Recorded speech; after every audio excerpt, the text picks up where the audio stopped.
Module ৩ পরীক্ষার ফলাফল।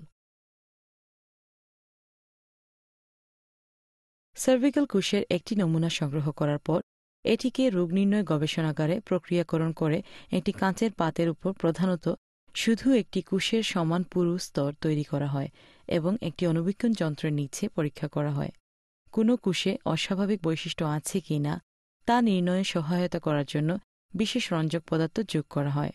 যদি পরীক্ষা করা কোষের নমুনাটি কোষের অস্বাভাবিকতা প্রদর্শন করে তাহলে এটি নির্দেশ করে কোষের যে পরিবর্তন সার্ভিক্সের ক্যান্সারে উন্নীত হতে পারে তার উপস্থিতি থাকার সম্ভাবনা রয়েছে।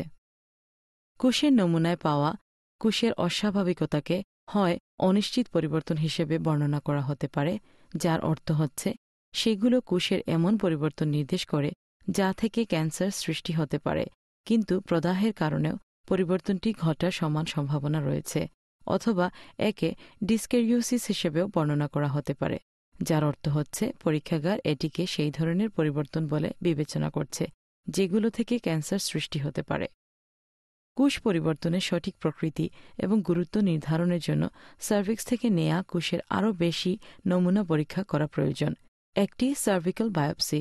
ডিসক্যারিওসিসকে ৩টি শ্রেণীতে বিভক্ত করা হয়: মৃদু, মাঝারি ও তীব্র, এবং এগুলো পরবর্তী বায়োপসিতে পাওয়া যেতে পারে এমন অস্বাভাবিকতার শ্রেণীর সাথে বিস্তৃতভাবে সঙ্গতিপূর্ণ, যেগুলোকে বলা হয় সার্ভিক্যাল ইন্ট্রাএপিথেলিয়াল নিউপ্লেজিয়া গ্রেড ১, ২ এবং ৩। প্রায়ই সংক্ষিপ্ত রূপে বলা হয় CIN ১, ২ এবং ৩। CIN ১ সবচেয়ে কম অস্বাভাবিক এবং CIN ৩ সবচেয়ে বেশি অস্বাভাবিক।